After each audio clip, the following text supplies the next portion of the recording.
The princess and her brother lost everything and were forced to move to the estate of a mysterious lord. This lord was cursed. This curse was that he desired every woman who came to this estate. The lord was tired of his brother and now wants to take possession of the girl. And see if he will succeed right now. Subscribe to this channel because I tried for you. Like for my efforts. On this gloomy evening, the sky was dark blue, and it was raining heavily. A light was on in the gray mansion with a garden in front of it. A charming young girl with golden hair and a purple dress was sitting on the couch, looking sadly out the window. She was approached by an old woman who was standing next to her. The woman asked her excitedly what she was doing in such a place, being so innocent. The girl quickly turned to her and asked in surprise, "In a place like this?" She did not understand what she meant. The woman anxiously explained that this place was dangerous and she should be careful. She believed that every living soul in this estate was hunting her. The woman was referring to the other residents of the estate. Despite the rain, the carriage drove quickly along the road and did not stop. The eldest son of the Lisbon family, Hayes Lisbon, was sitting in the carriage. He was a young man with golden hair and green eyes,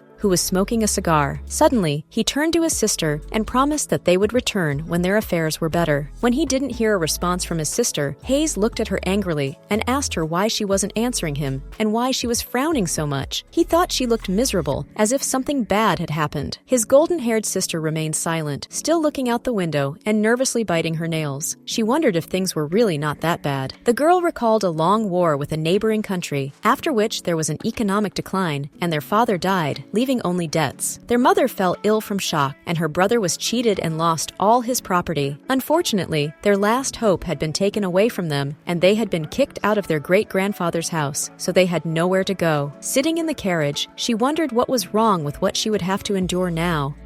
Hayes continued to reassure his sister, promising that she would live like a queen after he had sorted everything out. He was sure they would even pay off all their debts, and their mother would enjoy life again. The girl, who had been biting her nails all along, flinched nervously when her brother asked her if she understood everything he had said. Clenching her hand into a fist, the eldest daughter of the Lisbon family, Ray Lisbon, turned around and looked at him sadly with her blue eyes. She said she understood. Hayes calmed down, looked at her unhappily, and said that he thought a respectable, noble family lived here. However, he did not understand why their house was so far out in the middle of nowhere. Holding a cigarette in his hand, Hayes mockingly said that he would not be surprised to be met by a farmer. Ray looked at him with disapproval and shouted his name sharply, thus reprimanding him, but Hayes didn't see anything wrong with his words and shrugged his shoulders, saying that he was telling the truth and that sometimes you have to say things like that out loud. Ray still disagreed with him and asked him not to say it to their faces. Her request angered Hayes. He angrily asked her if she thought he was an idiot. In his opinion, Ray's problem was that she did not understand the nature of arrogant nobles. The girl was silent and sadly looking forward. She was clutching her hand nervously. Hayes sighed and said that it was a waste of time to talk to such an uneducated hillbilly. His words struck a nerve with her. She angrily shouted at him that it was because of him that Ray couldn't read. After all, if he hadn't tormented all their teachers, she would have learned it long ago. Hayes did not expect such accusations from his sister. He looked at her unhappily and explained that no one was to blame but her tiny brain, because someone else, in her place, would have already spoken 10 languages. He swung his arm and wanted to hit Ray, who closed her eyes in fear and trembled. But Hayes did not do so. He stopped and scratched his head angrily, clenching his teeth. He realized that her beautiful face shouldn't be bruised. Ray breathed a sigh of relief and opened her eyes. She thought her brother was going to hit her again. Every time she argued with him, he would hit her or yell at her.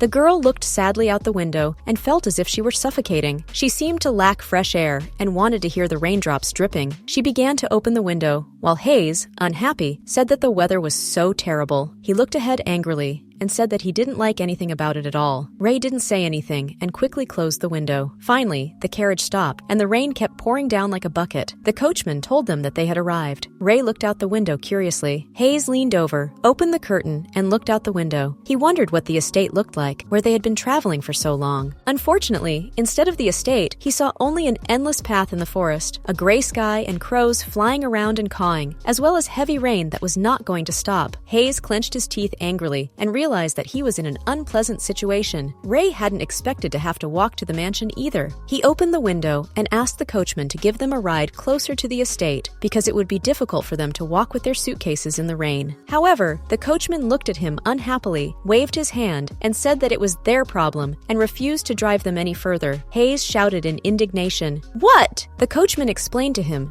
that if he had known they were going to travel this far, he would have charged them more money. He thought they should be happy that he had brought them here. Hayes could not tolerate such disrespect. He shouted angrily at Kusher to watch what he was saying. He also reminded him that they had paid him, and he wanted to do this to them. Quickly opening the door, he got out of the carriage and shouted indignantly, "Some commoner with his trough!" But the coachman only laughed, and holding their suitcases in his hands, reminded them that this trough had taken them far. He threw their suitcases, which fell into puddles, and splashes of dirty water flew toward Hayes, who barely managed to jump away. The coachman advised him to take his suitcases and leave. Ray put on her cloak and silently left the carriage. She realized that they would not be able to convince the coachman to take them any further. She went to her brother. The coachman quickly went to the carriage, telling Hayes lastly that he was not omnipotent and did not have a single penny in his pocket. His words angered Hayes so much that he even promised that he would get to the coachman, who dared to speak to him so brazenly and disrespectfully. While Hayes was insultingly shouting at Kusher that he was an ungrateful, dirty commoner, Ray silently took out the envelope. It contained an important letter with stamp marks on it. She gently squeezed the envelope in her hands, hoping that their lives would change for the better. Ray calmly took the suitcase and asked her brother to hurry up because they could get sick if they stayed in the rain for so long. Hayes finally shouted indignantly that if he ever saw Coachman again, he would break his legs. At last, they came to a large mansion, which was extremely luxurious and had a light inside. The gate in front of the mansion was framed by red roses, the petals of which were blown around by a strong wind. Hayes, soaked to the skin, curled his lips but said nothing, and Ray also stared in silence at the luxurious mansion. Her brother started knocking on the gate and asked if anyone was home. However, no one answered, and there was silence around, although the lights were on in many rooms in the mansion. Hayes, banging his fists, shouted angrily for the door to be opened. Ray said worriedly that maybe they had come to the wrong place, but her words did not stop him, and he continued to shout, demanding that they open the door since they had gone through so much to get here. Suddenly, a tall man with graying hair approached them and angrily looked at him and asked who they were. When Hayes saw this burly man, he felt a chill go down his spine and opened his mouth and eyes wide in surprise. Still, he pulled himself together and politely explained that his name was Hayes Lisbon, and he had come to meet the owner of the estate. He began to say something under his breath and quickly looked for the letter. The butler watched him silently. He then turned his back on them and said that he had never heard his master mention the Lisbon family, so he asked them to leave. Ray quickly walked over to him. She took off her hood and asked the butler to give the letter to his lordship and said that they did not need anything else. Hayes was surprised that his sister had had the letter all along. The butler turned and looked suspiciously at Ray and the letter in her hands. Of course he could not refuse her. He took the letter from Ray's hands, which she held so carefully as if her life depended on it. He then opened the doors of the mansion and allowed them to go inside. When they got inside, Ray thanked him and put her suitcase on the floor. Hayes, meanwhile, walked forward happily and bragged about being right. He straightened his hair and ordered them to be shown to their rooms and a bath prepared. At his words, Ray sighed and blushed, thinking that her brother was behaving shamelessly. The butler turned to Ray, who was holding a wet raincoat in her hands, and asked if she needed clothes and anything else she needed to take a bath. Ray was surprised that the butler had become so friendly. She replied that she would like to meet his grace first. The butler looked at her intently and asked if she really wanted to talk to him like that, in a wet and dirty dress. His words made Ray uncomfortable, and her cheeks flushed. She straightened her hair and quietly asked the butler to give him the letter. Suddenly, Ray smelled a pleasant aroma coming from the kitchen. She looked in that direction. The smell of soup with vegetables, mushrooms, and herbs, as well as freshly baked bread, came from there. In addition, she smelled the smell of baked chicken and vegetables. This delicious smell and her intense hunger drew her there. Suddenly, she turned her attention to the stairs, where she saw the shadow of a man coming down and looking at them. This tall, muscular man with black hair and golden eyes held a glass of wine in his hands and looked at them intently, especially at Ray. The butler called him Master. Ray looked at him in confusion. She hadn't expected to see him right now, looking like this, with water dripping from her dress. The owner of the house seemed to be eating Ray with his eyes. He licked his lips with his tongue with satisfaction and seemed to eat her. The butler bowed to his master and explained that Hayes Lisbon and Ray Lisbon had arrived. He looked at the fragile Ray, whose blue eyes were like a bottomless blue sea. They attracted and seduced him with their mystery. He drank some wine from the glass he was holding. He liked this girl. The butler handed the master the letter they had brought for him. Upon opening the letter, the owner realized that it was from Elliot Wester. Hayes explained that this was their great-grandfather, who had died last year and who had once helped the owner's family with this estate. Hayes said that their family was having some difficulties, and he and his sister needed a temporary place to stay. He asked the master to let them stay at his estate for for a few days and promised that they would always remember his kindness. Hayes started to brag, wanted to tell something about his family, the Lisbon family, but the owner stopped him. He scratched his neck and, without taking his eyes off Ray, said that Hayes had a nice sister. Then he asked if she was married. His question surprised Hayes, and he asked the master again in confusion, as if he had not heard the question. But the master did not answer, but only looked at him angrily, like a real beast about to tear him to pieces. Hayes couldn't stand the pressure and fell to the floor and looked at him in fright. The owner approached Ray and looked into her beautiful blue eyes and asked if she was married. Ray felt like a little bunny caught in the paws of a lion. She could not take her eyes off this predator and quickly answered that she was not married. He looked at her intently and asked her again if it was true. And then, realizing that she hadn't lied, he smiled with satisfaction. He already had his own plans for this beauty. Ray was even more surprised when he smiled at her. She did not understand what his smile meant. The master also allowed them to stay at his estate as long as they needed and make themselves at home. Meanwhile, Hayes had already stood up and thanked the host for his hospitality and help. He then asked the host's name. The owner, not taking his eyes off the beautiful Ray, replied that his name was Claudine Castle. A week had passed since Ray and her brother had arrived at the estate. The whole time they were there, it was raining heavily. She looked sadly out the window and wondered when it would end. In addition, she noticed that the longer they stayed inside, hidden from the sun, the worse her relationship with her brother became. They didn't talk, and he was not as cheerful and seemed to be losing his energy. Also, the estate did not listen to his wishes very much, for example, regarding the food he wanted to eat. When he complained about the food, the maid sharply told him that if he didn't want to eat, he could not eat. No one paid attention to all of Hayes' requests, big and small, and no one paid any attention to them. It all made him very angry, and he had to clench his teeth and hands into a fist to contain his anger. He had even more complaints about the estate. At first, he didn't like the number of employees there. Only Lady Mary, a maid with gray hair and red eyes, worked in the kitchen. Philip, the butler, also worked there and let them in when they first arrived at the estate. In addition, there were two other employees, Jack, who ran the storeroom and wore a cap, and a broad-shouldered, tall gardener who never left the outhouse and looked very sad. Apart from these four employees, there was no one else on the estate. They were cold and unfriendly, and treated Hayes like trash from the street. Hayes was very irritated by their behavior and was too arrogant to tolerate disrespect. He complained angrily that no one taught his employees good manners. Of course, Hayes complained about Claudine, the owner of the estate, who was very special. Although he did everything he could to show kindness, he was not very friendly. He seemed relaxed, but there was an invisible wall between him and the others. Even when they first had breakfast with him, Ray felt this wall. That day, Claudine warned them not to even think about going up to the third floor. He looked at Ray and explained that he lived on the third floor. She felt his gaze on her, and her heart started to race, and her cheeks turned red. It seemed to her that he wanted her to come to the third floor. Hayes looked at Claude decisively and made him an offer. The owner looked at him with interest and asked what he wanted to offer. He handed him a folder of documents and explained that he had an idea for a business. Hayes suggested that Claudine read everything on his own because it was difficult to explain everything to him.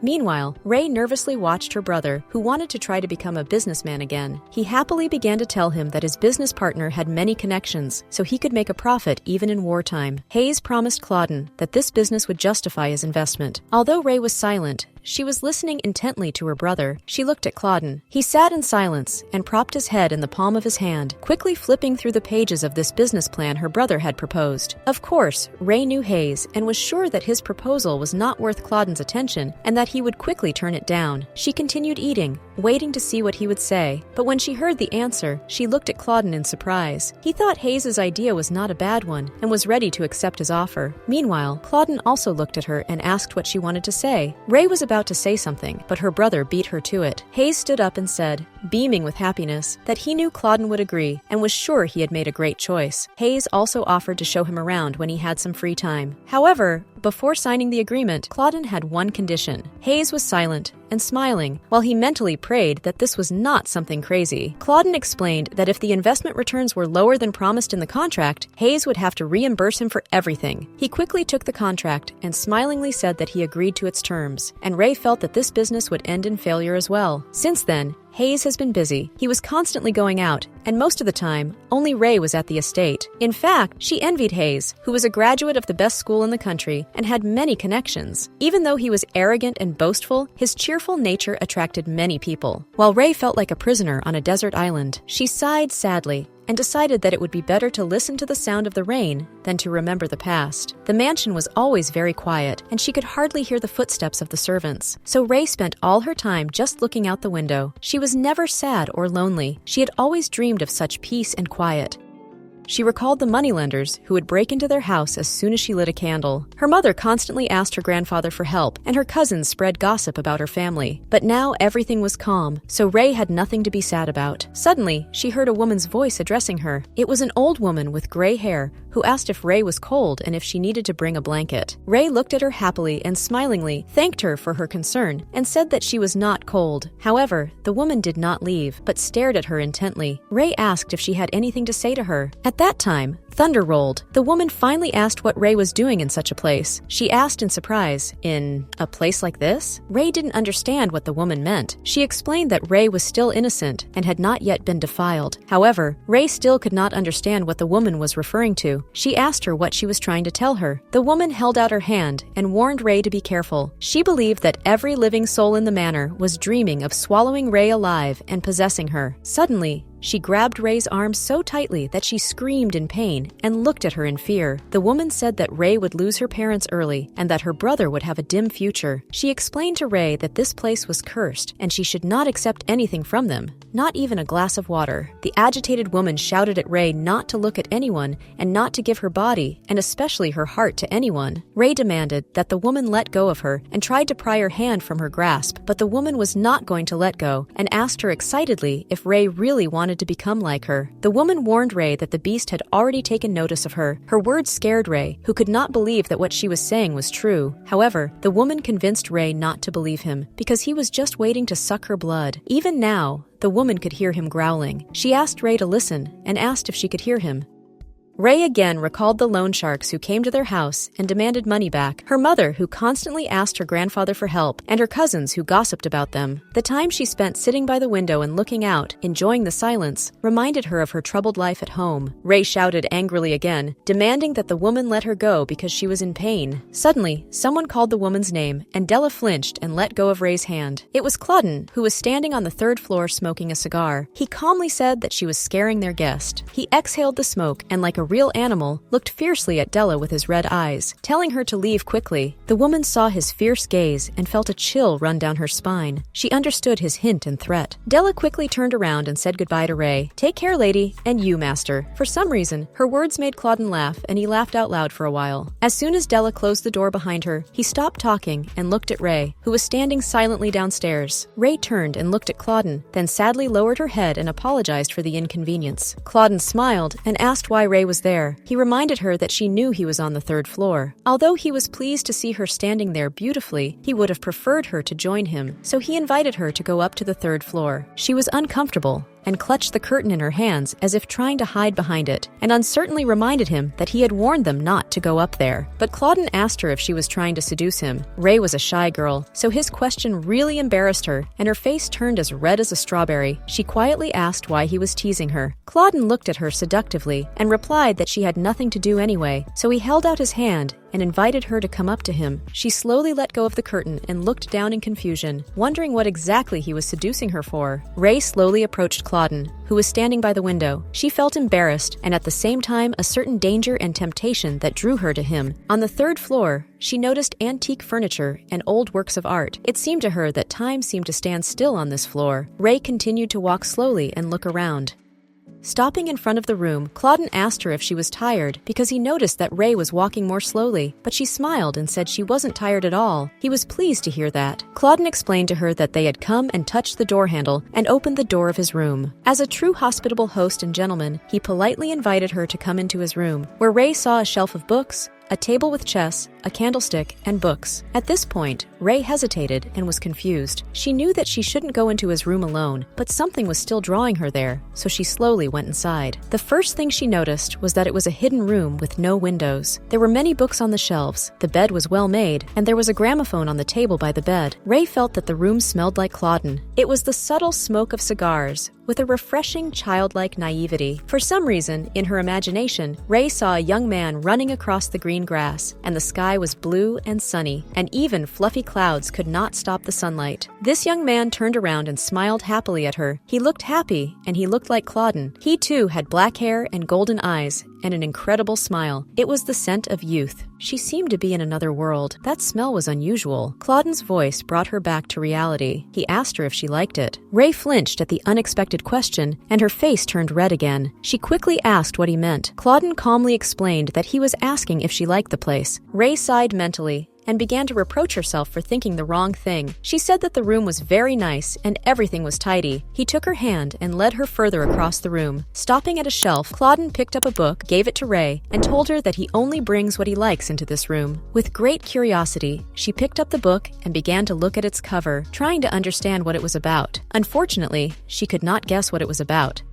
Claudine saw her confused face and asked if she had ever read the book. Ray was uncomfortable, admitting that she couldn't read, so she ignored his question and asked if he liked books. He looked at her angrily and asked if she didn't like books. His reaction made Ray worry. She didn't understand why he was angry and spoke to her in such a tone, so she asked him why he thought that. Claudine explained that she hadn't even looked at it, so he thought that maybe the book was too naive for her, so he wanted to take the book back. Unfortunately, he misunderstood her, and it upset her. Ray nervously clutched the edge of her dress in her hand and thought that everything was wrong, and if she had told him that she could not read, there would have been no misunderstanding. At this point, Ray wondered if it was weird to think that she could lean forward and kiss him. She touched his hand and looked him in the eye with a pleading look and asked him to read the book aloud to her. Claudine smiled and said that he would be happy to read her a book. His mysterious smile hinted that it would be more than just reading, but perhaps something more. His subsequent behavior was confusing, and her cheeks burned with excitement. She did not understand what was happening because she thought he would be sitting next to her. The man wrapped his arms around the girl's waist and pulled her to him. They plopped down on the bed together and got comfortable. Ray did not expect this behavior from Mr. Pond. Why did he decide to hug her from behind? Claudine leaned closer to the girl and whispered, and gently asked Ray again if she had read the book before. The girl began to worry even more. She did not know what to do or what to say in this situation. Her breathing and heartbeat were so loud that she was afraid that Claudine would hear them. There was an awkward pause in the room. The man asked again why the girl was not answering him, but Ray couldn't think of anything else but that Claudine was too close to her. She regained consciousness and mumbled something about wanting Claudine to read a book. The man smiled strangely. He looked at Ray's golden hair, and then he gently ran his hand through it, separating each strand from the other. He moved the girl's hair to the side so that it would not get in his way, and then leaned over and began to kiss her gently on the neck. The girl screamed out of surprise,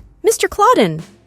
The man stopped for a moment, looked at the girl, and smiled broadly. He said, "Be patient. I'll read everything to you." The girl replied that she was uncomfortable sitting like that because she could not see the gentleman's face, as he was behind her. Then the man pressed her even tighter and said that it was hard for him to concentrate on the book next to her. At this point, Ray's thoughts were that she should have behaved like a true lady. But on the other hand, she didn't want to upset Mr. Claudine and wanted to see what would happen next. Suddenly, someone knocked on the door. It was the butler who brought the master the news. He said that Hayes Lisbon had returned to the mansion, and he wanted to meet him on the ground floor. The butler asked if the master would come out to see him. Ray was terrified. She was afraid that Hayes would see her on Claudine's lap, get angry, and beat her. She didn't want that to happen, Claudine was thinking. He pressed his lips to Ray's shoulder and stared into the distance of the room. Suddenly, Ray realized that she had to go to her room because her brother had returned, and she didn't want to disturb him and Pan. She tried to get off Claudine's lap, but the man abruptly grabbed the girl by the waist and held her even tighter, as if not allowing her to get up. He began to kiss the girl's neck even harder until the butler's voice interrupted him again. He asked again what he should say to Hayes. Claudine let the girl go and nervously shouted for the butler to tell Hayes that he would be right down. Ray looked toward the door and began to listen for sounds. She hoped to hear footsteps moving away from the room so she could get out of the room without being seen. But Claudine interrupted her thoughts and hugged her again. He leaned in so that their lips almost touched and spoke gently. "I will lend you this book. Here you go." Ray looked at her and reluctantly took the book to her. The man saw this and asked her why she was so unhappy if she didn't like the book, but Ray smiled sharply and said that it was wonderful and thanked him for the book. The girl could not admit to her husband that she could not read, so she pretended to like the book. At that time, the weather changed and the rain stopped. The sun was shining outside. Beautiful yellow roses were blooming, and water was pouring from the fountain. When they left the room, Ray looked out the window surprised and happy at the same time that the rain had stopped. It was as if she had come to life and was smiling happily and enthusiastically about the warmth and sunshine outside. Claudine watched her silently and was surprised that she could be so happy about the sunny weather. He asked her if she liked the warm weather. Ray happily replied that of course she did. Claudine asked coldly, "Why?" Ray did not understand his question and looked at him in surprise and asked what he meant. This time, Claudine explained that he wanted to find out why she likes it warm outside. His question was strange to her and made her think. Ray, holding the book in her hands, lowered her head and looked down smiling and replied that when she falls asleep in the sun, she feels like she will definitely have a good dream. She explained that this is why she likes it warm. Her answer was unexpected for Claude. He had never thought about it and did not know that someone could love warmth so much. Ray straightened her golden hair and for some reason felt awkward and embarrassed because no one had ever asked her about it before. She looked at Claudine happily and asked if he didn't like the warm weather. He looked into her blue eyes like the sea and wanted to say something, but hesitated and at the same time did not have time. Hayes did not let them talk. He was surprised and angry when he saw Ray on the third floor with Claudine, so he asked her why she was coming down from there. She wanted to explain to him that Claudine had invited her there, but Hayes wouldn't let her. He angrily yelled at her that she was being rude and could ruin everything. Hayes was worried that she had said something stupid that would get them into trouble. He quickly went up to the third floor. Claudine wrapped his arm around Ray's shoulders and demanded that Hayes stop swearing at her because he was the one who had been rude. Hayes started to make excuses, but Claudine interrupted him and explained that he had invited Ray to his place to give her the book. When Hayes heard about it, he asked in surprise, "A book? Ha! To a fool who can't read?" His words made Ray pale and shudder.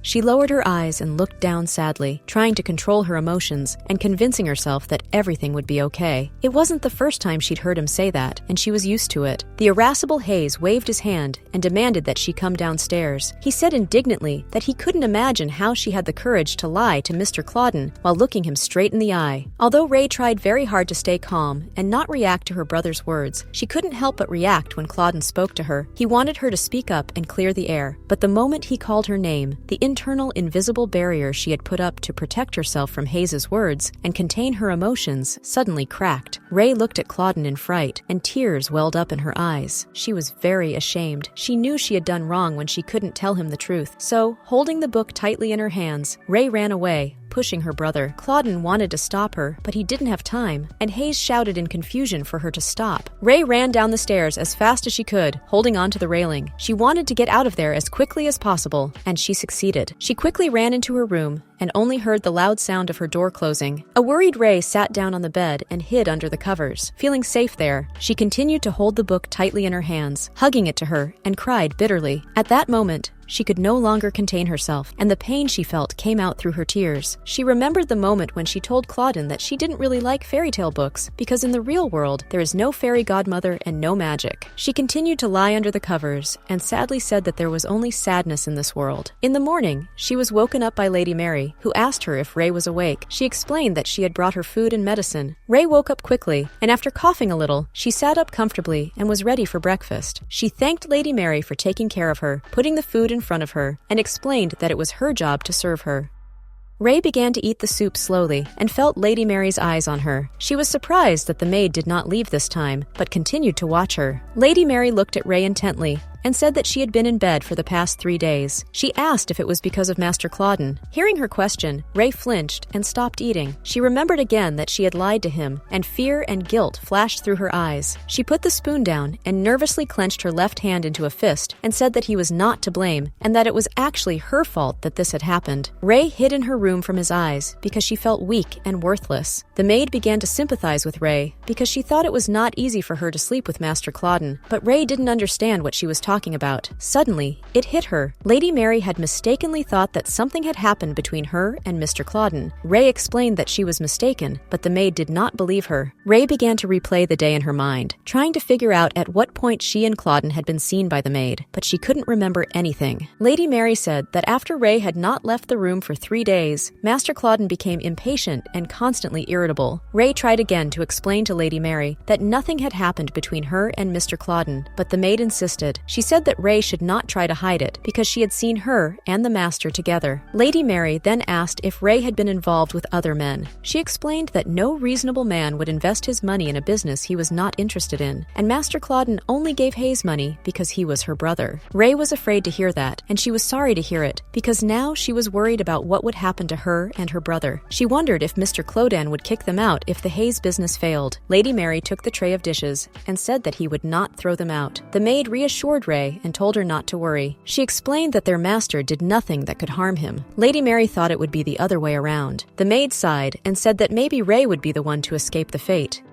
This frank conversation surprised her, and Ray tried to figure out what she could avoid. She looked at Lady Mary with concern and asked if she didn't like Mr. Claudin. But Lady Mary said she was only a servant, and her opinion did not matter. Ray said that old Lady Della didn't like their master very much either. The maid moved away from the bed and explained to Ray that it was the master's nanny. Suddenly, she stopped and looked down sadly and said that Lady Della was the only one in the estate who could go wherever she wanted at any time. The maid thought that Nanny was very lucky. This surprised and worried Ray even more, so she asked Lady Mary to tell her more about it. The maid shuddered and wished she hadn't held back and told Ray about it. Lady Mary turned around and asked Ray not to be angry with Mr. Claudin, but to consider that she had finally found her man, perhaps even her destiny. But Ray was even more surprised, confused, and did not understand what the maid was talking about, so she asked what she meant. However, Lady Mary did not answer her question, but opened the door and reminded her that she would not be able to come to her the day after tomorrow. Before closing the door behind her, the maid asked Ray to stay in her room that day. So the day passed, and the night came. The sky was gray, and it was raining heavily again. Lanterns were shining near the mansion. The next morning, it did not rain, and the sky was blue and covered with white clouds. Near the mansion was a beautiful garden, with beautiful white and other colors of flowers and bushes. The sunlight came through the windows into the corridor. The walls and ceiling and everything around were luxuriously decorated and decorated. Ray left the room and walked down the hallway, holding the book tightly in her hands. She was dressed in a lavender and white dress, and her feet were wearing red shoes. All the suppressed emotions she had been trying to hold back finally came out. She recalled that she was like an animal in hibernation because she had been in bed for several days because of a high fever. And when the sweat that was dripping down her body and pressing her to the sheets was gone, Ray took the book in her hand that was lying next to her pillow and thought about Mr. Claudin.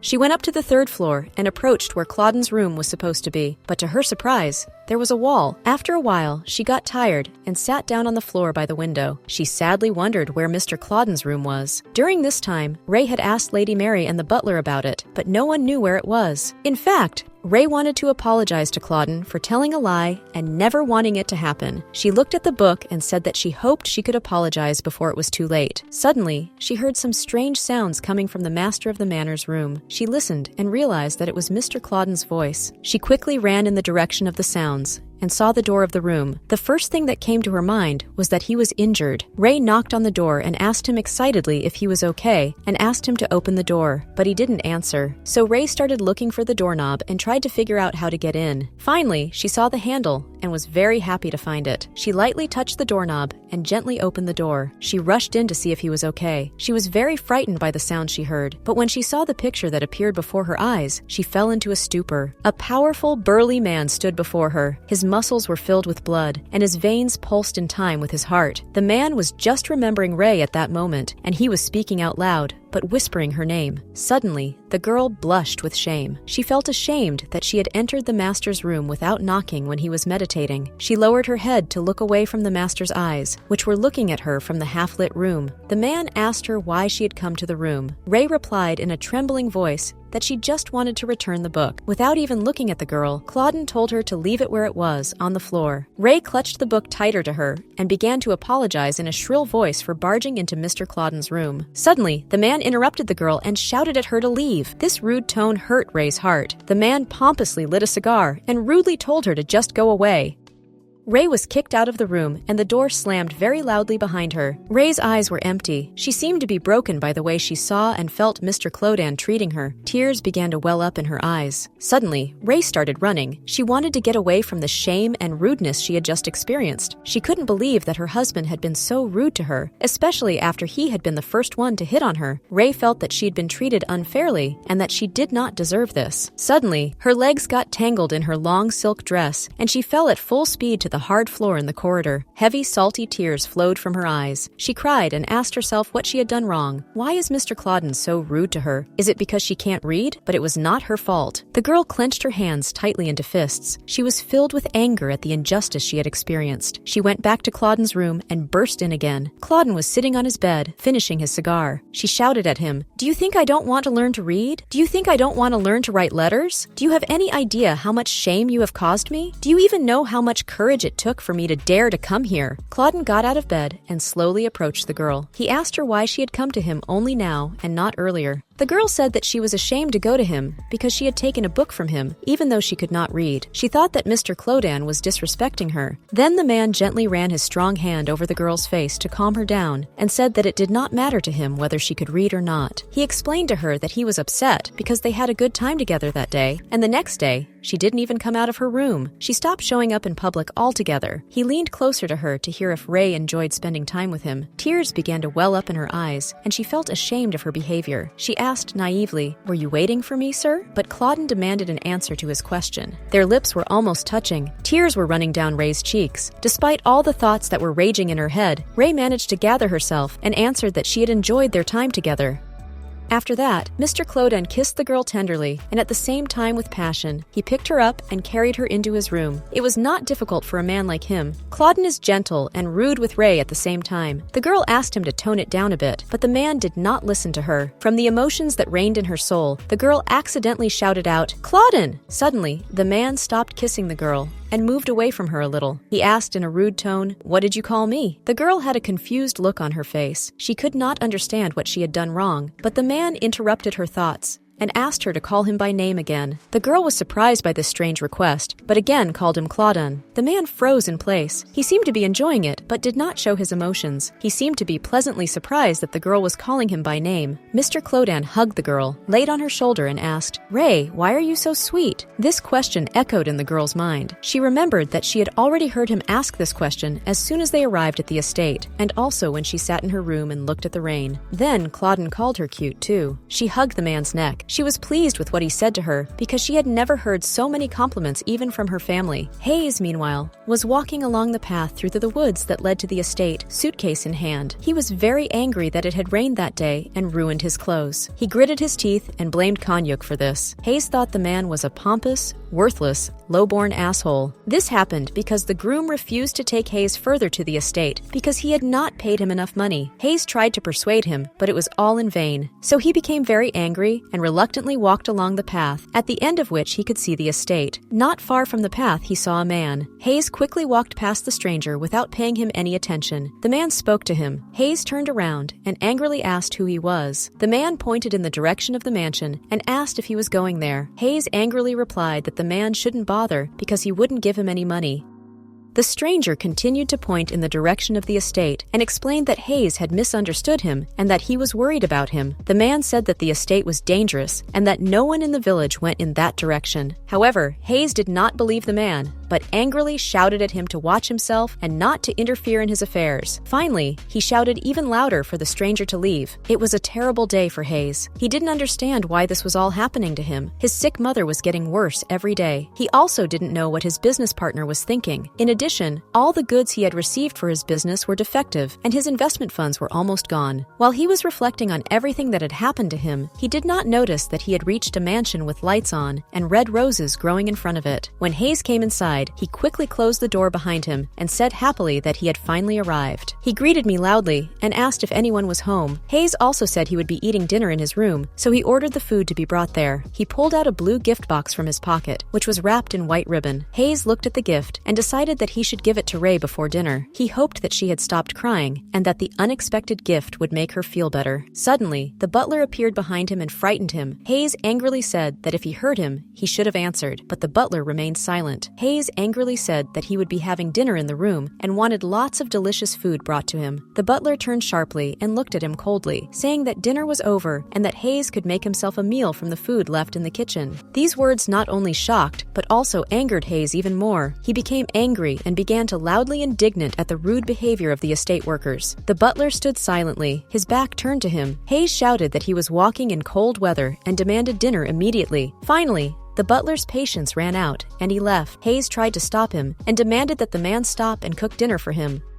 He could no longer hold back the indignation and anger that overwhelmed him. Hayes gritted his teeth as he realized that everyone was looking at him like garbage, even this old man. He grabbed a vase of yellow roses and threw it to the floor with all his might. The vase cracked and broke into pieces, and the flowers and their petals flew in different directions. Hayes said angrily, "If you are a servant, then behave like one." The butler stopped and turned around. 2 teeth and a long tongue, like a snake's, peeked out of his mouth. He looked at him menacingly, hissed, and advised Hayes to behave, while no one noticed them just because everyone felt sorry for them. Hayes was so frightened that he fell to the floor, and his whole body trembled with fear because he was facing a real monster. Immediately, he remembered the stranger who had warned him about the estate and told him that no one from his village went in that direction. Quickly grabbing his suitcase, Hayes ran to Ray to escape from this terrible mansion together. Finally, he was in the room and began to call out excitedly and look for Ray, hoping that she hadn't been eaten yet. Suddenly, he saw her. Hayes was very happy to see that his sister was fine, and no one had hurt her. Ray was sitting next to Claudine, holding the book he was reading to her. She looked happy and smiled happily. Claudine asked if she liked this part. Ray replied happily that she liked it very much and asked him to read her the next chapter. Hayes opened his mouth in surprise. He could not understand when they had become so close. Hayes called out for his sister, but suddenly felt his voice was gone. He put his hand to his throat and coughed. He did not understand why he could not speak. His body was held back by some invisible force. But he was even more shocked when Claudine told Ray that her brother was running late. It turns out she hadn't even seen Hayes in the room. Suddenly, Ray nervously began to clench her fingers and asked Claudine if he would hate her if her brother's business went under, and Claudine lost money because of it. Claudine smiled and reassured her. He explained that she shouldn't worry about it. She asked why not. He hugged her, and looking intently at Hayes, said that he always takes what he wants.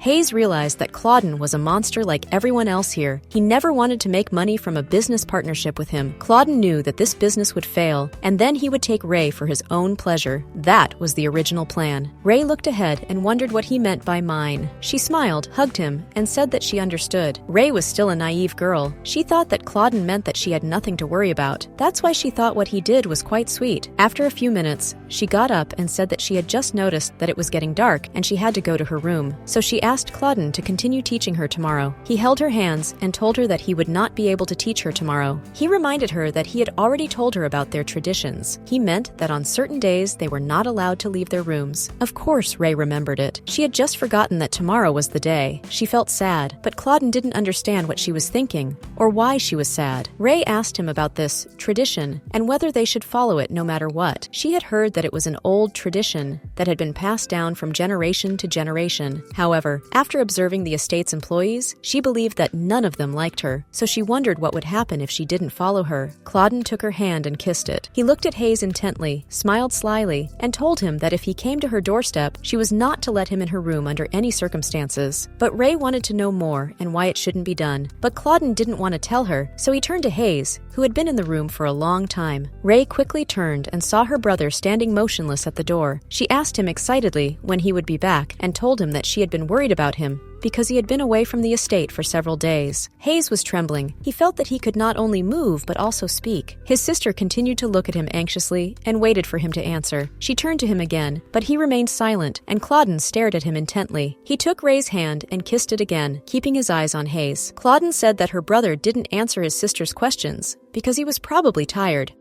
Hayes felt a lot of pressure from Claudine and realized that he was the one who had done this to him. He clenched his teeth and looked at him fiercely. Ray was very scared. She thought that her brother looked like he was going to kill her because she was so close to Claudine. So she quickly took her hand away, smiled, and said that she had to go back to the room and promised to meet him another day. She quickly ran away, leaving Hayes and Claudine alone in the room. As soon as she left, Claudine looked at Hayes angrily and thought about something. Then he snapped his fingers, and Hayes fell to the floor, feeling the incredible pressure of an invisible force from above on him. Claudine sat down comfortably on the couch and closed his eyes and asked Hayes how the business was going. Finally, Hayes could speak. He demanded that Claudine let his sister go because she was innocent and it had to do with his business. Claudine calmly asked Hayes where his sister would go if he would make her sleep on the street. Hayes replied that she had a place to go and was an adult. Hayes thought that wherever Ray went, it would be safer than here. He said he planned to send her somewhere next spring. Claudine instantly became like a beast. His eyes turned red and a red aura appeared around around him. He looked fiercely at Hayes and asked him who he was going to send Ray to. Claudine demanded that he answer his question immediately. Meanwhile, Ray sat quietly in her room, braiding her hair, while Lady Mary closed the curtains. Ray was glad that her brother had restrained himself from yelling at her. The maid reminded her not to leave her room from midnight until the following evening. Ray smiled and said with a sigh that Claudine had recently told her that tomorrow was the day. Lady Mary was surprised and at the same time glad that the master had told her. Lady Mary warned Ray that if she wanted to eat something in particular, she should tell her the day after tomorrow and not leave the room and look for it. Ray understood her request, and they said goodnight, after which the maid left. Being alone, Ray was able to relax. She lay down on the bed and closed her eyes. In fact, many things seemed strange to her, and she did not understand why everyone was hiding from her about the traditions of the estate and why no one could leave the room on a certain day.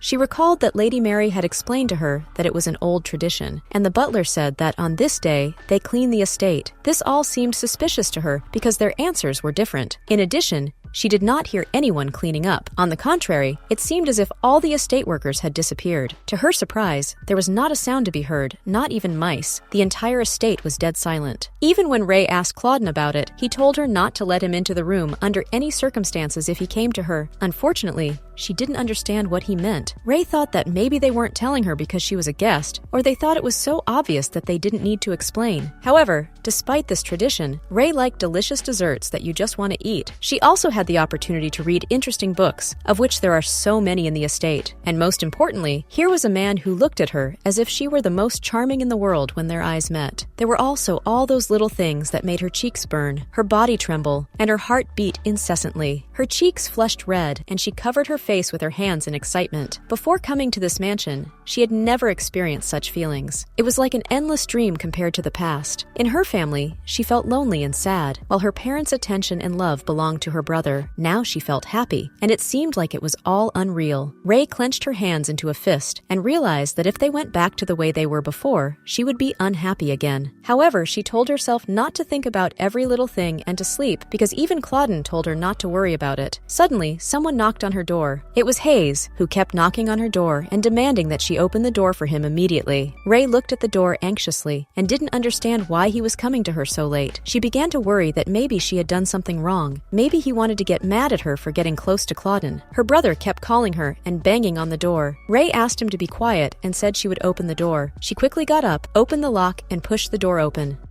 Hayes quickly entered her room. Tears were streaming down his cheeks, and he looked very scared. He said, crying, that his dear sister had no idea what he had seen and endured while he was on his way to see her. It was the first time she had ever seen her brother so scared. Ray asked him anxiously if he was okay and what had happened to him and what was going on. He took her by the shoulders and told her that there was no time to explain everything because they had to get out of here as soon as possible. Instantly, Ray felt a coldness piercing through her. She looked at him in fright and asked what he was talking about. Without wasting any time, Hayes quickly took her hand and pulled her along. He said they didn't have much time and they were leaving. Ray asked if he had lost all of Claudine's investments. He replied that they hadn't made any profit and that she should forget about them because they had to get out of here quickly. Suddenly, she stopped, quickly took her hand away, which he was holding tightly, and looked at him angrily. She shouted that it was the payment for their stay at the estate. Ray demanded to know what he had done with the money. Hayes couldn't contain himself any longer and slapped Ray on the cheek. He angrily said how many times he needed to do this before she finally behaved with respect in front of her older brother. She fell to the floor. Hayes grabbed his naive younger sister by the hair and angrily asked if she really thought Claudine had any feelings for her. He looked her straight in the eye and shouted, "No, this place is a real hell, and Claudine is the lord of all the demons here, and he is trying to devour you alive." At this point, Hayes looked like he was crazy, and Ray couldn't believe what he was saying. But when Ray asked him if he was drunk, he fell silent and stared at her intently with his eyes, which began to redden with anger and excitement. Ray grabbed his hand to make him let go of her hair. She calmly asked him how much he had drunk and if he wanted to run away because he was afraid to take the blame for his business failing again. She punched him in the arm and he let go of her hair. Ray angrily exclaimed that she didn't want to leave and she wasn't going anywhere with him.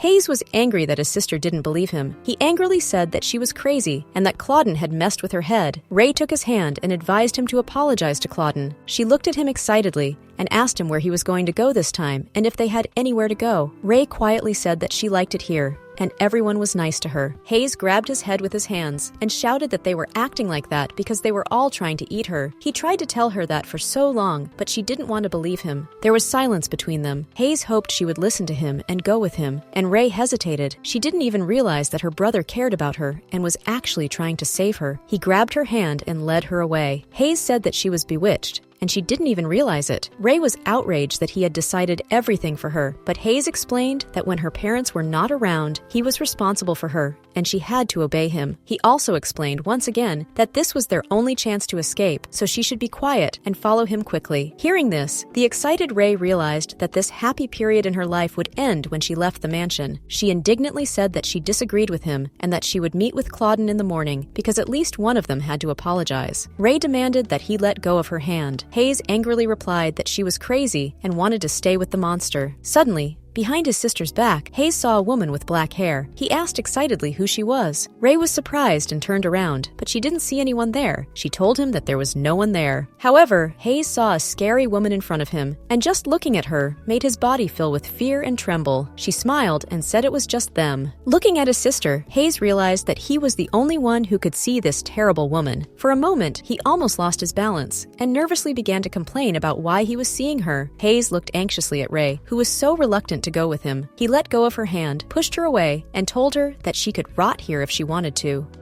He ran as fast as he could away from this hell, shouting that he was not going to die here. Ray tried to stop him, but it was too late. She looked forward in fright and sat down on the cold floor, holding onto the wall. Ray was shocked and could not believe that her brother had run away and left her alone in the mansion. She did not understand how he could do this to her. Ray thought about Claudine, who, after reading the documents, learned that her brother's business had failed. In her imagination, she could clearly see him getting angry and ready to deal with her brother, but she was even more afraid for herself that he would hate her. Out of fear, she put her hand over her mouth and stared into the void. Instantly, tears spilled from her eyes. She said excitedly that she didn't want Claudine to hate her. In fact, Ray guessed that this happiness would not last long, and unless a miracle happened, Hayes' case would not be successful. Ray sat on the floor and cried. She was afraid that Claudine would never speak to her again, and she didn't know how to handle this situation or what to do next. Eventually, a cruel reality set in that she tried to ignore. The doors of the mansion remained open after Hayes' escape, a reminder of his desperate flight. It was not very dark outside. Ray sat sadly on the floor, head bowed and arms wrapped around herself. She knew that this happiness was not hers. Suddenly, someone came up to her. She turned and looked up, thinking it was Hayes who had come back for her, but she was wrong. It was not her brother, but Claudine. He was wearing a robe that showed his muscular chest. He looked at her angrily and remained silent. His gaze frightened her. She continued to look at him, and the tears did not stop and flowed down her cheeks. Ray thought he knew everything about her brother's business. That's why he was looking at her like that. She immediately said that Hayes was gone and began to apologize to Claudine for his unworthy behavior. Of course, she promised that she would pay him all of her brother's debt and work for him. With her head bowed and crying, Ray promised to be a good worker or earn money however she could. She assured him that Hayes would come back someday.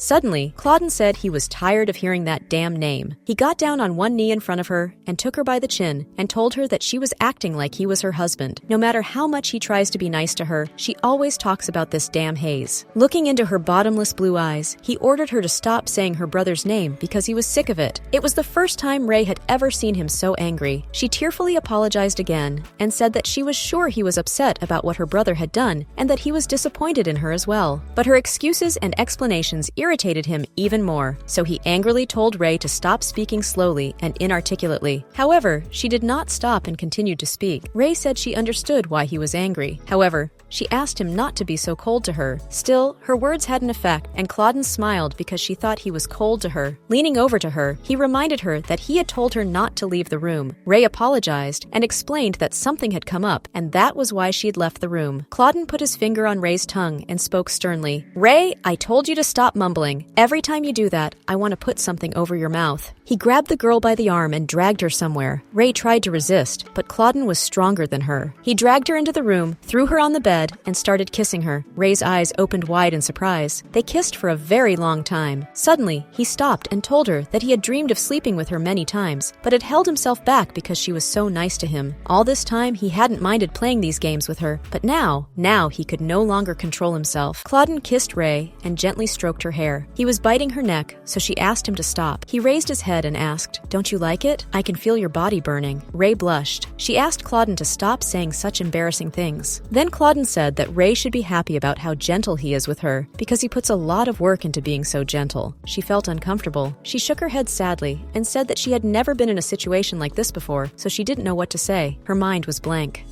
Then Claudine started kissing her again, and he grabbed her lips so sharply and firmly that she opened her eyes wide in surprise. It was strange for her to experience these new feelings. Ray was bent over with new emotions. Claudine noticed this and said he didn't know she could do that. He asked her to relax so she wouldn't break her back, but Ray didn't even have the energy to answer him. She barely whispered to him that she was a little tired, but the man defiantly told her that they hadn't even started yet. Then Ray gathered her strength and naively asked why Claudine didn't want to let her go. She asked, "Is it because Hayes ran away from the estate?" The man stopped kissing the girl. He leaned his forehead against the girl's and answered angrily, "I told you I'd throw up if you mentioned your brother's name again." She didn't understand why Claudine had such a reaction, since Hayes was her brother after all. He explained that in addition to being her brother, Hayes is first and foremost a man. Who knows what's in his head? Claudine stood up and looked at Ray and continued to speak sternly. "If I were your brother, I would come running to you every night wanting to sleep with you." Tears began to form in Ray's eyes again. She couldn't understand why Claudine was being so rude to her again. What had made him so angry? Sometimes he is cold as ice, and sometimes he is the sweetest person in the world. What to do now? How should I feel about him? Maybe he thinks that he was wasting his time being so nice to Ray and her brother, and they didn't repay him properly, and Hayes even ran away. The girl asked Claudine if he hated her now. Claudine wiped the tears from her face and replied cynically, "Ray, don't you get it yet? Your brother betrayed you." She was surprised to hear this. Why would he say that? In the end, Ray asked Claudine to stop hating her. However, his actions only hurt her more and more. He said that it was Ray who started flirting with his emotions when she first burst into his room, and with that, she started walking on a razor's edge. Now, he doesn't want to let her go, and now that her brother is gone, where will she go? It was at that moment that Claudine realized that he would take Ray's soul for himself as soon as her brainless brother lost all his money.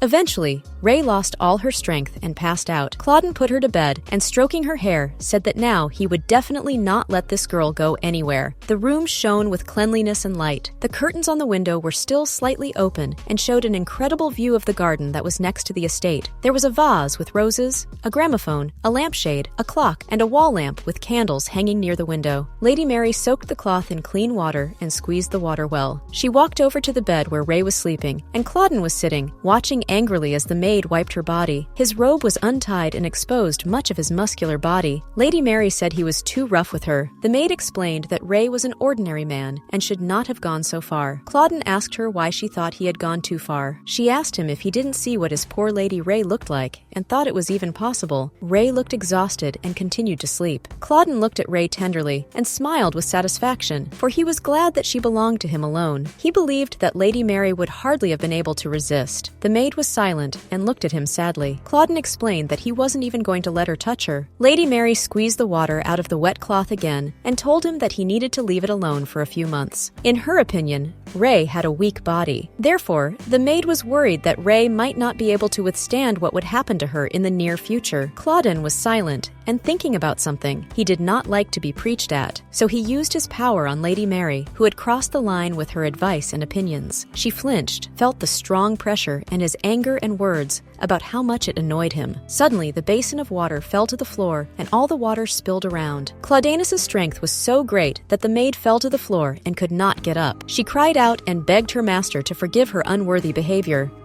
Claudine was very angry. He looked at her angrily and told her that she was always forgetting her place. It seemed that he was not going to forgive her. Lady Mary continued to beg him to forgive her. At that moment, Ray's hand trembled as if to warn her that she would soon wake up. Meanwhile, Ray had a dream that she was sitting in the garden at a table and was about to have tea. Lady Mary came up to her and asked her in surprise if she had cut the apple herself. The maid caringly told her that she should have called her, but Ray smiled and raised her hands and said that Claudine had cut it for her. Lady Mary asked asked in surprise if the master himself had done it. The butler was also surprised to hear this. It was hard for them to believe what she said, but they remembered the moment when she was sitting on Clauden's lap and he was spoon-feeding her while she was reading a book, so they thought that Ray was not lying. She also said that Clauden was very nice, and then she thought about how he was sometimes a little scary when he was upset. The maid was very surprised that Ray thought he was cute. She smiled and said that she couldn't imagine how hard it was for him to hold back his true self. Suddenly, the butler came up behind her and reminded her to keep her mouth shut. However, Lady Mary angrily asked if she was wrong. Ray was surprised that they had such a relationship. Finally, she woke up and heard Lady Mary's voice asking the master to forgive her. Ray was worried because she didn't understand what was happening. She looked at the maid, who was lying face down on the floor. Her body was shaking.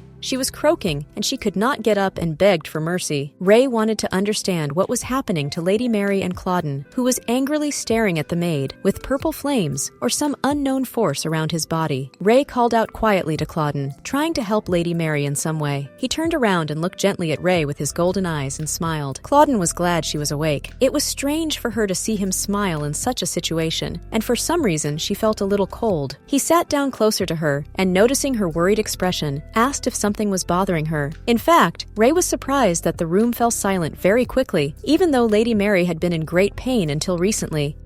Clauden reached out his hand to touch Ray, but she turned away and said sadly that Lady Mary had been screaming recently. Suddenly, she realized that she had made a mistake and angered him. She looked at his angry face and felt very worried. Clauden angrily asked if she was avoiding him. Ray excitedly explained that she had not done it on purpose. He listened to her silently and watched her expression carefully. Straightening her golden hair, she explained that she was just scared, so she behaved like that at that moment. He remained silent and stared intently. It seemed to him that she was telling the truth and had nothing to hide from him. Suddenly, he got up and walked away. Ray started to worry because she thought he was upset with her, so she asked him to stop, but he did not respond to her words. She wanted to get up and catch up with him on her own, but she couldn't because she was in so much pain. Her whole body ached after their hot night. After a while, Clauden returned and brought food for Ray. He asked her to eat first. He was worried about her health because she had been in bed all day and was probably hungry. He also asked if he could pepper her food. She was surprised that he acted as if Lady Mary were not suffering now, so she said quietly that the first thing to take care of now was the maid. Suddenly, she saw Lady Mary continuing to do her work as if nothing had happened. Ray could not even close her mouth in surprise and could not believe her eyes that it was true. After all, not long ago, the maid was lying on the floor and couldn't get up. Lady Mary wondered if something had happened. Ray asked if she was okay because she had just been on the floor. The maid explained that this sometimes happens and that it was nothing to worry about, so Ray shouldn't worry about her. The maid took the basin of water and bowed and told Ray to call her when she needed anything. She quickly left the room, closing the door quietly behind her. For a while, Ray was lost in thought, trying to understand what had happened. She could clearly see that Lady Mary was lying on the floor screaming in pain, and now she was acting as if nothing had happened. Ray was sure she hadn't imagined it.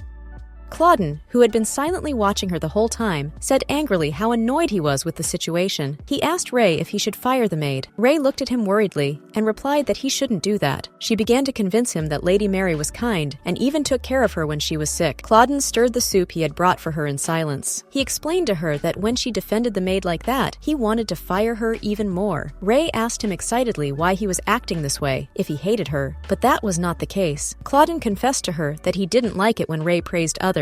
After all, he could easily get jealous, so he advised her to think about what she was saying. His words upset her, and she shouted at him why he was being cruel to her. She did not understand how he could change so much overnight. Putting the bowl of soup on the table, Clauden explained that she had misunderstood his words. He was talking about Mary, not her. Ray finally calmed down. Clauden also reminded her that he was very jealous. In addition, Lady Mary had long irritated him, and when Ray was constantly thinking about her, he became even angrier. She had no idea that Clauden could be jealous of the maid. Clauden began to gently stroke her hair and touch her face. Ray realized that he liked her. She lowered her head and asked in a sad voice why he was so rude to her yesterday. He asked her to remind him what he had done. Ray's face instantly turned red. Clauden looked at her carefully and listened to her. She said in a quiet voice that she had asked him several times yesterday to stop, but Clauden had not listened to her and had said strange things. Claudin thought and remembered their hot night of love and scratched his nose and said that he remembered everything. The man leaned closer to the girl and said in a sarcastic tone, "Oh, I remember. You asked me not to hug you so roughly." Ray tilted her head in embarrassment. She wanted to look away so that she wouldn't have to look Claudin directly in the eye. She asked him to stop embarrassing her. Then he laughed and said he was just joking. She had called him cute last night, so today he was making fun of her in the same way. He admired her embarrassed face and asked her if his behavior looked stupid. Ray replied that she hadn't said that. Claudin smiled and said that he had always been like that. He looked at her seductively and said that if she could give up for him, they would be good lovers. His offer confused and interested her. Suddenly, she saw a jewelry piece made of precious stones on her foot. She asked excitedly what it was. Claudin said that he had made this jewelry for her himself. He asked if she liked it. Ray loved this charming piece of jewelry and thanked him for it. She touched it and sadly said that she wanted to do something for him too, but she had nothing. However, Claudin reminded her that she just needed to give herself to him. He gently stroked her leg and assured her that this was all he needed. Ray hesitantly asked if that was all he really needed. Claudin smiled and asked if she understood what he was asking. She gently stroked his hand and smiled and said that she was not sure if she had understood him correctly. However, Ray was ready to give him what he wanted because that was the only thing she could do for him now. Ray also thought before that he was angry with her. At that moment, he was cold to her, so she decided that he didn't like her anymore. But now, after his explanation, she felt happy and smiled happily. Ray did ask him not to be too rough with her. His beast inside was surprised that she agreed and understood him. However, he believed that after all he had put her through, she should have slapped him, cursed him, run away as far as possible. But this poor, sweet, innocent beauty still accepted the ferocious beast that was biting into her flesh. Claudin leaned toward her, and before kissing her, he said that this was why he liked her, but that it made him angry because it made him a thief. He held her hand and kissed her gently. Ray couldn't tear herself away from his lips either, and enjoyed their kiss, which made her feel affectionate and tender. Claudin remembered the past, namely the gray, rainy day when his life changed. He was standing outside the mansion, with his godfather and teacher in front of him. He was looking at him angrily, while thunder and lightning were rolling around. There were drops of blood on his face. At that moment, he felt invincible and very strong. The man in front of him looked at him sadly. Tears were streaming down his cheeks, and blood was coming out of his mouth. He spoke softly, "My dear godson, my poor student Claudin." He was on his knees, coughing up blood, and then he said that he was on top now, and that he probably considered himself even God himself. His godfather raised his hand, around which chains appeared, and sent a magical curse through his finger at him. The man said that Claudin would receive the immortality he so desired, but he would become the monster he despised. Suddenly, invisible chains appeared around Claudin's body. Thus, he became a beast and could not leave his estate. Claudin looked at his hand and realized that it was a curse. He was not upset, however, because he hoped he could break it. This was the end of the life of his godfather, who had also been his teacher. Claudin continued to look at his hand and at the dead body of the man in front of him. He realized that this was his teacher's last attempt, which ended so tragically. Claudin thought he could get rid of the curse right away. He tried different methods, did different research, used everything he could, but he couldn't break the curse. Claudin was very angry and at the same time powerless, despite the fact that he was the last magician in this world. One day, when Claudin was still a young man, he was in his room, where there were many books on the floor that he had read. He looked sad because he was bored. His godfather was standing by the window, holding a book in his hand and watching him. He called him and showed him his magic, which illuminated everything around him like sunlight. Claudin was so amazed and embarrassed and surprised at the same time. He was very curious to observe this magical power.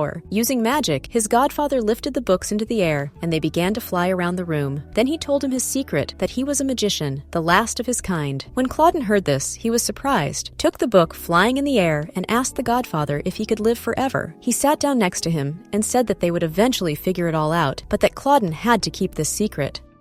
When he grew up, one day he walked through the forest and came to a lake, which was a source of strength. The water in the lake was blue and very clean. Many trees grew near the lake. He felt that all the power came from here. He drew water from this lake and found out that this power is not infinite. In this way, Claudin learned that the most important things were hidden from him by the godfather. Sitting on a chair in his room, he scratched his head nervously and said that if he could have all this power, he would finally become immortal. But he could not understand why he could not break the curse. No matter what he did, Claudin could not break the curse of the godfather. He smiled and realized that his estrus cycle made him feel like a beast. Unfortunately, This curse affected those who were close to him and consumed their lives. No matter how much these people asked for help, he just passed them by. His nanny grabbed his hand and reminded him in a pleading voice that he knew very well that such curses only get stronger, and the more he spreads the curse to his neighbors, everything will come back to him. His eyes glowed as if he were indeed a beast. Claudin replied in an indifferent voice that even he could not lift the curse and did not care whose life he consumed. He also said that he was always agitated and could not stay sane. In addition, he could not leave the estate even if he wanted to escape. Claudin laughed like a madman and asked, "I'm like a tethered animal, aren't I, Della?" The nanny looked at him with fear in her eyes and could not say a word. Claudin was sitting at his desk and broke his pen out of excitement when the butler came into the room and said that everything was ready. There were manuscripts, letters,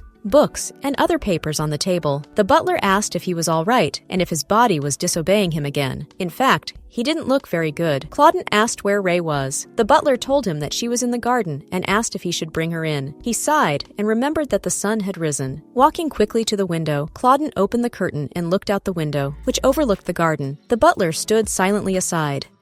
Seeing a happy Ray happily drinking tea and smiling, Claudin said that there was no need to bring her. In the garden, Ray sat at a small table with various pastries and sweets on it. Lady Mary poured her a cup of fragrant tea and asked if she liked it very much. Ray laughed and said that it would be nice if Claudin could join them. Lady Mary shuddered and explained that the master had many things to do. She then left Ray to fetch more water for the tea, which had run out. Ray smiled and thought she didn't want any more tea. She drank a little more tea and, feeling someone else's eyes on her, turned around and saw another employee of the estate. Before her stood the gardener, who had dark hair and brown eyes. He bowed silently and looked at her sadly. Ray smiled sincerely at him and happily greeted him. Her happy smile and her whole body shone as if she were the little son of this manor. She asked him if he had eaten, and without waiting for an answer, she gave him a taste of the sandwiches that Lady Mary had prepared according to the best recipe. The gardener was touched by the young lady's kindness. He carefully took the sandwiches, bowed with gratitude, put on his cap, and left in silence. The butler came down the stairs, holding a candle in one hand to light his way and a basket of food in the other. In front of him, he saw the gardener sitting silently on a chair. The butler was surprised to see him here and asked if he was in charge today. The gardener said yes. The butler said that he could leave now. In fact, he didn't understand what was happening because he hadn't heard Sadovnik speak for the last 50 years. The butler asked him what was wrong. The gardener quietly replied that it was the girl. The butler looked at him in surprise and asked him what girl, if he was talking about Ray Lisbon, what had happened. The gardener remembered seeing Ray in the garden near the red roses. Then she said with such enthusiasm that it would be great if there were blue roses. He quietly told the butler that she wanted blue roses. The butler, however, looked at him with displeasure and suspicion and asked why he was interfering. The gardener trembled and replied that she wanted them. One butler sternly replied that he should not interfere in this. He looked at the bars behind the man and asked the gardener if he really wanted to end up like him.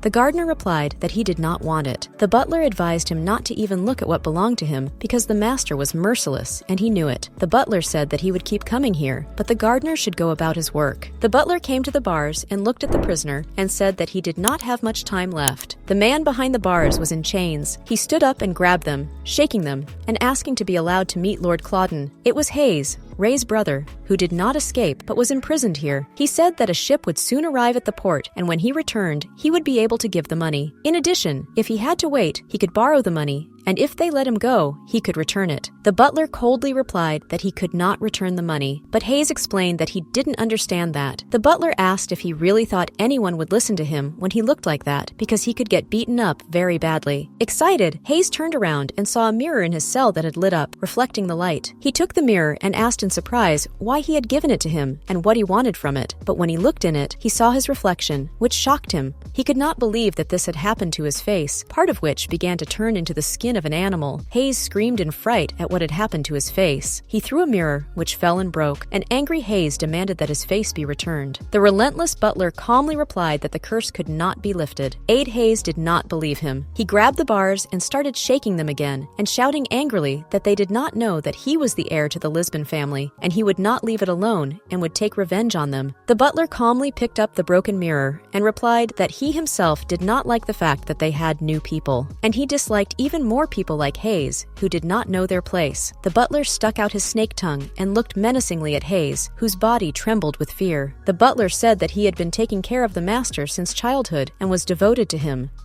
Looking in the mirror, the butler said that when he once tried to escape, this happened. A tongue, teeth, and skin like a snake appeared. He turned into a beast. And this happened not only to him, but to all the other employees who owed something to their master. Hayes realized that he was in the lair of a monster. The butler sat down near the cell and put down a basket of food. He advised Hayes to stop trying to escape, because if he took a step outside the estate, he would completely turn into a monster. Hayes was desperate and mumbled, "No." Grabbing his hand over his face, he could not accept this life, and from the pain and anger that raged in his body and burst out, he began to cry bitterly. Meanwhile, the gardener came to Claudine, who looked at him with displeasure and asked why he had come to see him. Bowing down, the gardener was trembling and said that he needed his help to grow a special flower. In fact, the gardener wanted to thank Ray with blue roses for her kindness, but he regretted coming when Claudine was in a bad mood. Claudine looked at him fiercely and thought about something when he heard about the special flower. The gardener felt cold and his body shivered even more. The excited gardener bowed to him again and apologized, saying that perhaps it was too much to ask, but to his surprise, Claudine praised him, saying it was a good idea. The owner gave him a bottle that was blue and blue. It was a magic potion that was supposed to help him grow a flower. Surprised and happy at the same time, the gardener took the bottle and bowed to thank the master for his help. In fact, he did not expect Claudine to help him and thought he would have problems. And Claudine himself thought of Ray, whom he wanted to keep like a caged bird under his care, and was ready to give her everything she wanted. A few days later,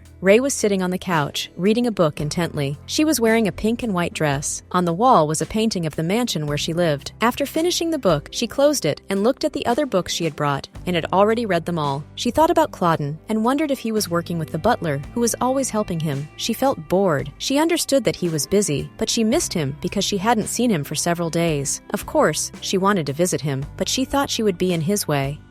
Suddenly, she heard that it started to rain, so she got up and hurried to the window to close it. As she was closing the window, she saw something in the garden that hadn't been there before, and it surprised her. Her sad mood instantly disappeared, and she became joyful and happy, as if her long-held dream had come true. She quickly ran out of the room and down the stairs so fast that Lady Mary, who was sweeping below, worriedly asked her not to run because she might fall. Ray took a pink umbrella and went outside where it was raining. She looked happily ahead and saw something incredible. Approaching the rose bush, she leaned over to the flowers and began to look at them closely. Ray said enthusiastically that they were indeed blue roses, and she was right. When she was little, she asked Hayes if there were blue roses, but he just laughed and said that there was no such color of roses and that it was all nonsense. And now she saw them and was just delighted. Admiring the blue roses, Ray wondered if these flowers had heard her wish and grew on their own. Suddenly, the gardener, who was standing nearby, said, "These..." But he didn't have time to finish because Ray fell and her umbrella flew to the side. The gardener came up to her and asked if she was okay. She replied that she was fine. Ray quickly stood up and felt awkward, worried that he might have heard her talking to herself. The gardener picked up the umbrella and covered Ray, who happily said that it was the first time she had heard his voice. He asked if she liked the flowers that were in appreciation for the sandwiches. Ray replied that they were beautiful, and her dream had come true. Even though she didn't know blue roses existed, the gardener was surprised and wanted to say something, but didn't have time. Lady Mary shouted excitedly for Ray to come inside because she might get wet. The gardener, lowering his umbrella, said sadly that it seemed Lady Mary had misunderstood something and he would talk to her. Ray thanked him for showing her the flowers and returned to the mansion. As soon as she returned,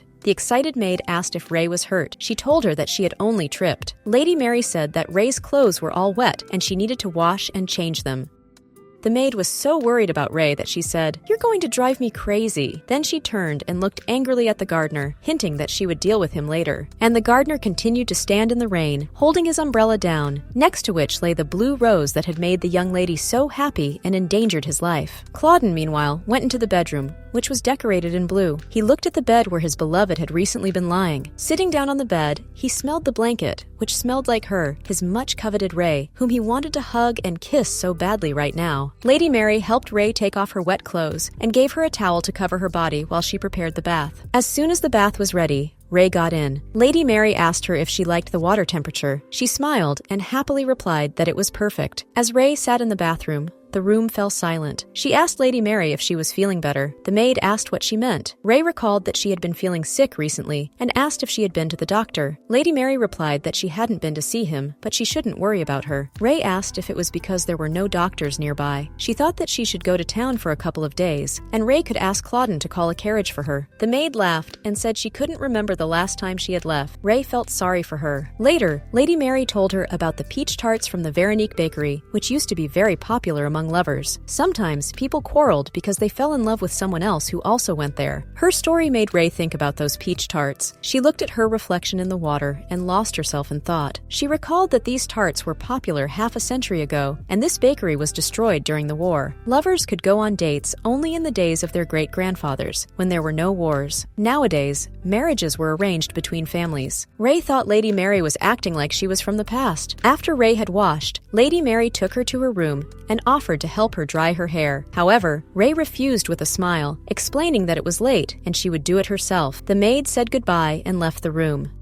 After drying her hair, Ray looked at the bed and wanted to go to sleep, but suddenly someone reached out to her. It was Claudine, who had been lying on the bed waiting for her the whole time. He grabbed her hand and put her on the bed, hugging her tightly. Ray was very surprised and excited. She asked how long he had been in the room, but Claudine asked her why she came so late. He also reminded her that he hadn't seen her for several days. After saying that, he fell asleep, gently hugging Ray, who smiled happily and looked closely at his face and thought he had lost weight. She thought that Claudine was tired because he was so busy. After kissing Claudine's sleeping forehead, Ray said goodnight and then fell asleep herself. The next day, the sunrise, which shone brightly around, hinted that the day at the estate would be sunny and there would be no trace of yesterday's rain. When Claudine woke up, he covered his face with his hand and looked at Ray, who was lying next to him on the bed, sleeping peacefully. Ray's golden hair shone like the sun's rays. Her porcelain white skin, her rounded body shape, which looked very seductive in her lavender nightgown, attracted him more and more. Claudine could not resist such temptation. Meanwhile, Ray had a dream. She was walking somewhere and did not realize where she was. She felt cold. Suddenly, she heard a strange sound and looked in the direction it was coming from. Ahead of her, she saw a large black and white snake with golden eyes, standing and hissing. When Ray saw such a huge snake, she was frightened and at first could not move because of the shock. She realized that this snake could swallow her whole. She wanted to run away, but stumbled and fell. The snake rushed toward her. Frightened, Ray closed her eyes and thought the snake was going to eat her alive. However, the snake looked at her carefully and did not attack. This surprised her greatly because she was already preparing for the worst. Suddenly, the snake grabbed her with its tail and began to lift her up. Ray tried to free herself and demanded that the snake let her go.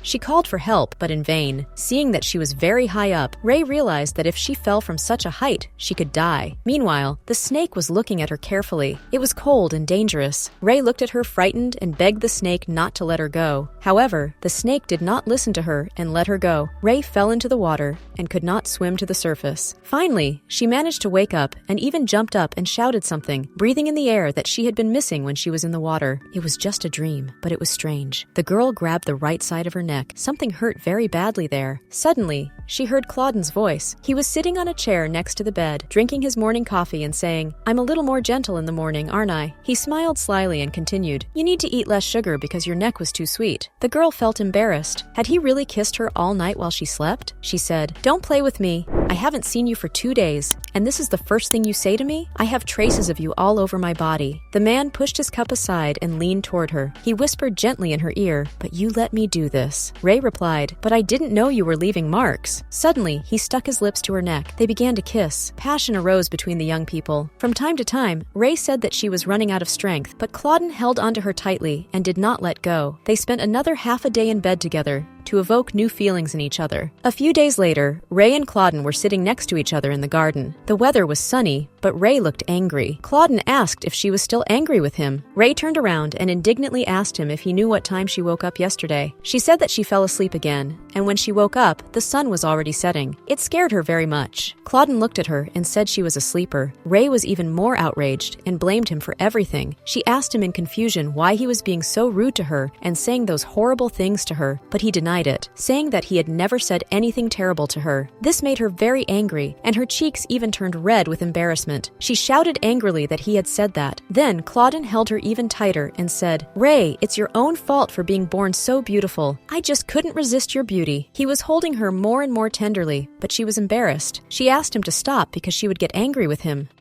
Claudine sighed and slapped his cheek to keep her from getting angry with him. Her anger began to gradually fade. Seeing that her mood had changed, he gently looked into her beautiful eyes and told her to stop being angry with him because they were spending time together. He offered Ray breakfast. There were already dishes and pastries with fruit and tea on the table. Ray sighed and said it was hard to say no. Looking carefully at the food, he asked Ray what she wanted to try first and what she liked. She was very surprised that he was so concerned about her, and for some reason, she found it so funny that she even laughed. Claudine was confused and asked her why she was laughing. When she stopped laughing, Ray happily said that Claudine was very nice. He looked at her suspiciously, but Ray explained that she knew he hated this sunny weather and was still frowning, but he went out for her, even though no one had ever done anything like that for her. Ray told him that once when she was a child, she came to her mother with tears in her eyes and asked her to help her get her doll back, which her sister Lily had taken from her. She also said that she had told her aunt about it, but she did not say anything. At that moment, she was crying so bitterly. Her mother turned around and said, as if nothing had happened, that it was just a doll, and she should just give it back, and that was that. For a moment, Ray stopped crying and looked at her mother in surprise, and then said that it was a doll she had been given for her birthday. Her mom, however, thought differently. She turned around and left the room, leaving Ray alone and telling her not to bother her and that a lady should know when to stop. Looking at Claudine sadly, Ray said that she was taught not to bother others, but Claudine still does what she likes, even if he's not in the mood, and that's why she likes him. Ray apologized for the sad story and asked if there was anything he didn't like. Claudine asked why she wanted to know. Did she really want to endure it for him? With a smile, she replied that of course she would. He looked carefully into her eyes and warned her that if she continued to behave like this, she would spoil him. However, Ray replied that he always spoke in such a cryptic way, but she was still willing to do it. Claudine looked at her seductively and whispered softly, wondering if she would do anything for him.